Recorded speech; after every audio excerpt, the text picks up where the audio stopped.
नमस्कार, हमारे चैनल में आपका स्वागत है। मैं हूं रामचंद्र मौर्य।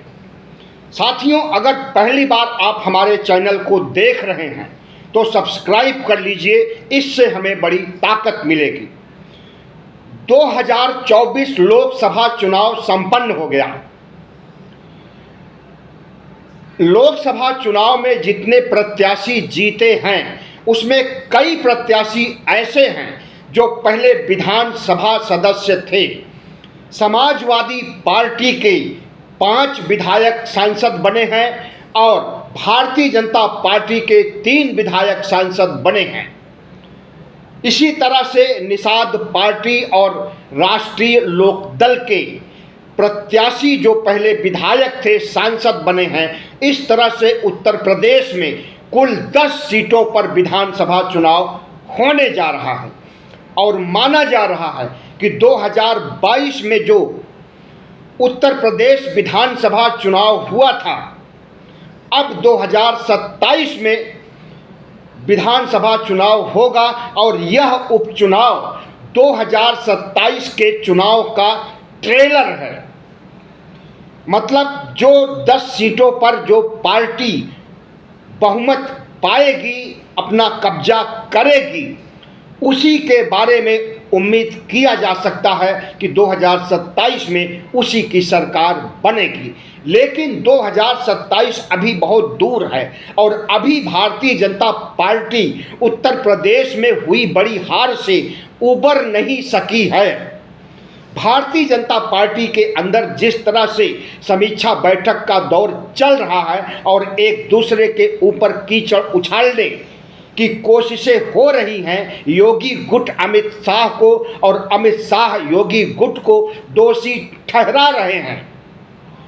अभी भारतीय जनता पार्टी के अंदरूनी महाभारत में कोई अंतर नहीं आया है और जब उपचुनाव सिर पर आ गया है तो भले ही इस उपचुनाव को जिताने के लिए भारतीय जनता पार्टी ने एक नहीं 2-2 कमेटियां बना दी हैं, लेकिन जब अंदरूनी संघर्ष कम होगा या खत्म होगा तभी भारतीय जनता पार्टी को अपेक्षित जीत हासिल हो सकती है। और हमें तो लगता है कि तब भी सीट उसे नहीं मिल पाएगी जितना वह उम्मीद कर रही है, क्योंकि लोकसभा चुनाव हुए अभी बहुत दिन नहीं हुए। लोकसभा चुनाव में जो परिस्थितियां थी वह परिस्थितियां किसी न किसी रूप में अभी बरकरार हैं।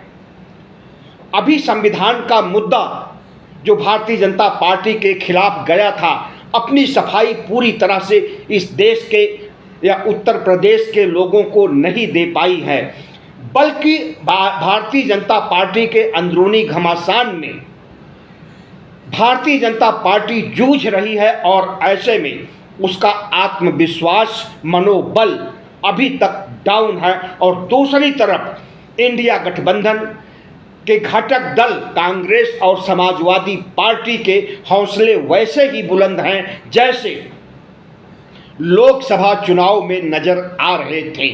संविधान का मुद्दा अभी रहेगा और भारतीय जनता पार्टी ने जो तुरुप का पत्ता खेला है और हाथरस कांड के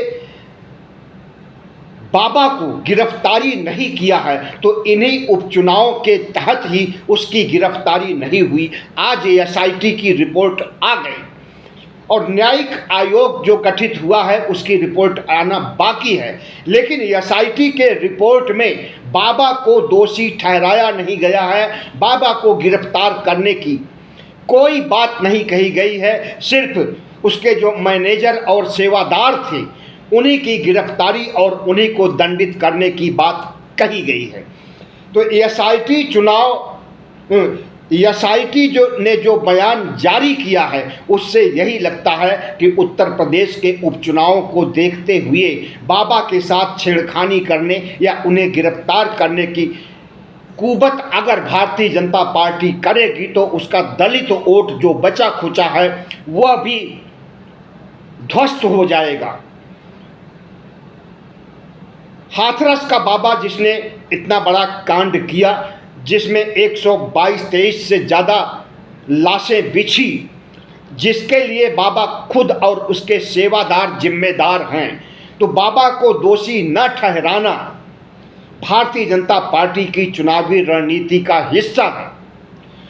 और भारतीय जनता पार्टी चाहती है कि बाबा जो जाटो समाज से आता था, चमार समाज से आता था, उसका वोट प्रतिशत लगभग 12-13% उत्तर प्रदेश में, खास करके पश्चिमी उत्तर प्रदेश आगरा बेल्ट में है। ऐसे में अगर बाबा को दंडित किया जाएगा तो वह वोट नहीं मिल पाएगा। हमें लगता है कि उपचुनाव होने के बाद शायद बाबा को गिरफ्तार किया जाएगा, लेकिन जो कुछ सामने आ रहा है उससे यही कहा जा सकता है कि भारतीय जनता पार्टी घायल शेरनी की तरह समाजवादी पार्टी और कांग्रेस के आत्मविश्वास को निगल जाना चाहती है और 2024 के लोकसभा चुनाव जो उसे भारी हार मिली है उसका बदला चुकाने के लिए उपचुनाव को जरिया बना रही है और अपने तर्कस से ऐसे ऐसे तीर निकाल रही है। साम दाम दंड भेद, मुसलमानों को डरवाने, वोटरों को डरवाने, वोटरों का लिस्ट से नाम हटाने, तमाम ऐसी कोशिशें करेगी जैसी कोशिशें उसने लोकसभा चुनाव के दौरान भी किया था। और कई ऐसे मुस्लिम बाहुल्य सीटों से मुसलमानों को खदेड़ दिया था, वोटर लिस्ट से उनका नाम गायब कर दिया था। तो वही सब खेला फिर से होने वाला है और योगी को अपनी इज्जत बचाने के लिए उपचुनाव में सफलता हासिल करना है।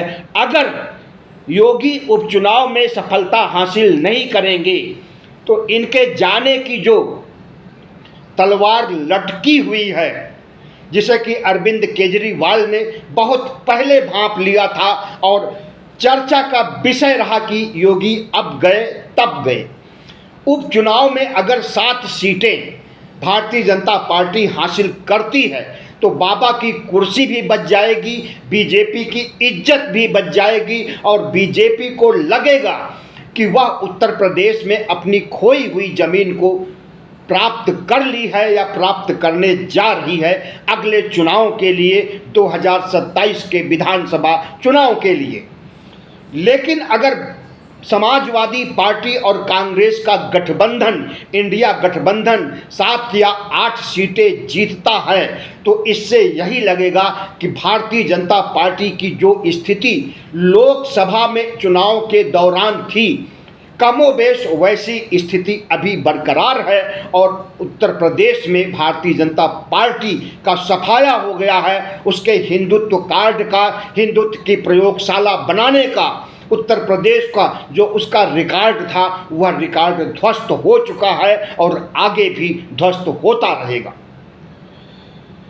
भारतीय जनता पार्टी के आला नेता चाहते हैं कि कांग्रेस और समाजवादी पार्टी को हराया जाए, उसमें चाहे भले ही साम दाम दंड भेद लगाना पड़ जाए, सीबीआई ईडी आईटी का आतंक फैलाया जाए, मुसलमानों को डरवाने के लिए किसी भी हद तक जाया जाए, जैसा कि लोकसभा चुनाव के दौरान नरेंद्र मोदी ने मुस्लिम हिंदू कार्ड खेला था लेकिन वह कार्ड काम नहीं आया, तो उस कार्ड को फिर से खेलने की कोशिश की जाएगी नरेंद्र मोदी की तरफ से, योगी की तरफ से, भारतीय जनता पार्टी के शीर्ष नेताओं की तरफ से।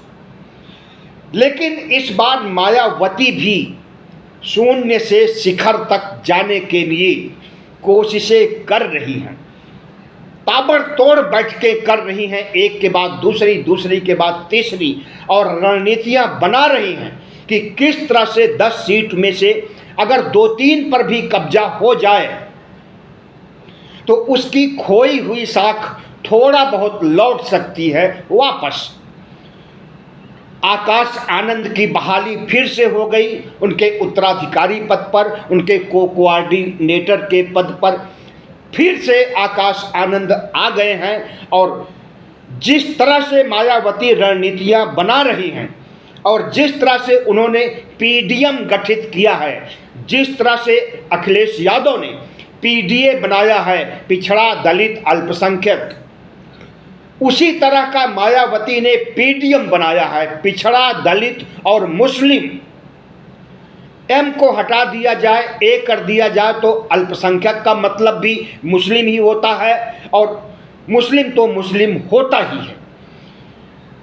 तो अखिलेश यादव के रास्ते पर चल करके मायावती इस बार चुनाव लड़ना चाहती हैं और जो संविधान बचाने के लिए उनके मतदाता, उनका वोट बैंक उनका साथ छोड़ दिया था, उसे फिर से पटाने की कोशिश कर रही हैं। और अगर पट जाएगा तो उन्हें उम्मीद है कि 2-3 सीटें वह हासिल कर लेंगी। लेकिन मायावती का यह तुरुप का पत्ता नहीं चलने वाला है। और दूसरी तरफ वह मुसलमानों को दोषी ठहरा रही हैं, अपने हार का ठीकरा बीजेपी पर नहीं फोड़ रही हैं, जो कि बीजेपी ही गुनाहगार है उन्हें हराने का। अपनी बी टीम के रूप में आज से नहीं वर्षों से इस्तेमाल कर रही है भारतीय जनता पार्टी मायावती का। इसी वजह से 2022 में भी इनकी हार होती है, बुरी हार होती है, और 2024 के लोकसभा चुनाव में भी हार होती है। लेकिन मायावती अपने इन दोनों हार का जिम्मेदार मुसलमानों को ठहराती हैं।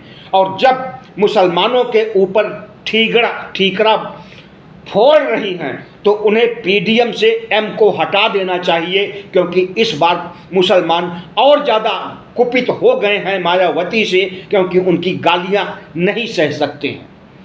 मायावती का चाल चरित्र चेहरा क्या रहा है? शुरू से भारतीय जनता पार्टी की पिछलग्गू पार्टी बनी हुई है और भारतीय जनता पार्टी इन्हें खत्म करती जा रही है, इनकी पार्टी को खाती जा रही है। और जो कुछ बचा था उसे समाजवादी पार्टी ने खा लिया।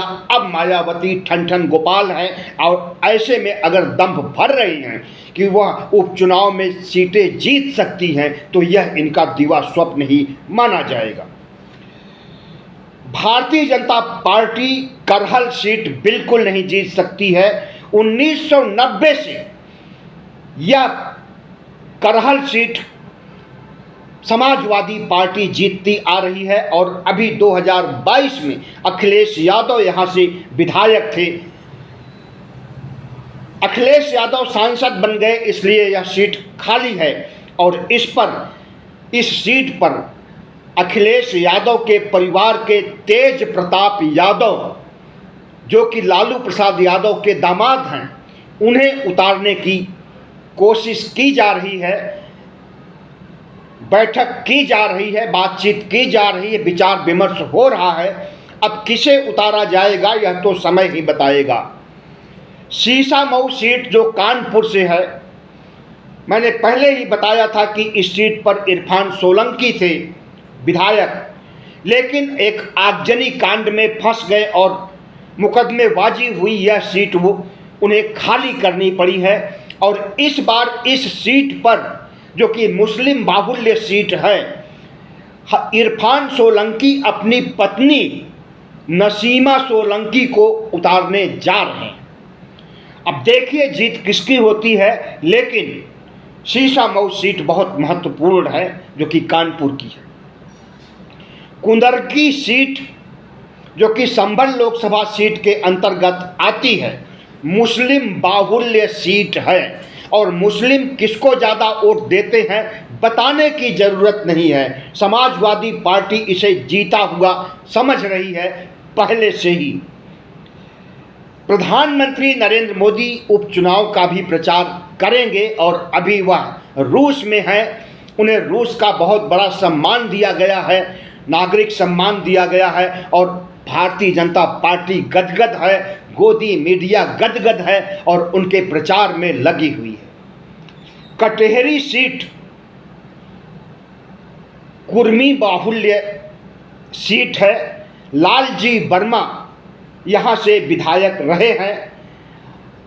हमें लगता है कि ओबीसी बाहुल्य सीट है तो इस पर फिर से समाजवादी पार्टी की जीत होने जा रही है।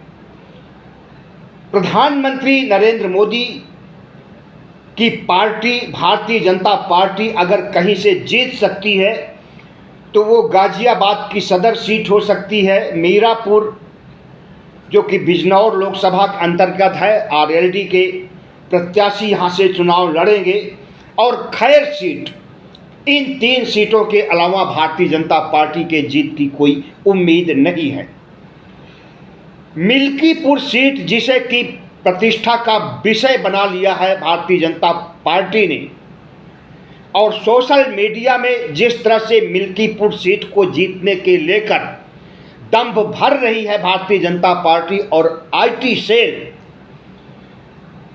तो लोग अनुमान लगा रहे हैं कि यहाँ पर हो सकता है कि प्रतिष्ठा की सीट बना करके हिंदुत्व और राम से जोड़ करके यहाँ पर ईवीएम की सेटिंग करके जीता जाए, क्योंकि भारतीय जनता पार्टी जिस सीट के लिए दंभ भरती है और जिसे प्रतिष्ठा का विषय बनाती है उसमें असंवैधानिक अवैधानिक तौर तरीके भी अपनाती है। यह कोई नई बात नहीं है। भारतीय जनता पार्टी अगर लोकसभा चुनाव का बदला लेने के लिए सोच रही है कि हम समाजवादी पार्टी को हरा देंगे, कांग्रेस को हरा देंगे और उससे हमारी छवि सुधर जाएगी, तो उसका यह सोचना गलत है, क्योंकि अभी तक जितनी सीटों पर चुनाव होना है कमोबेश वैसी ही स्थितियां हैं जैसा कि लोकसभा चुनाव के दौरान थी।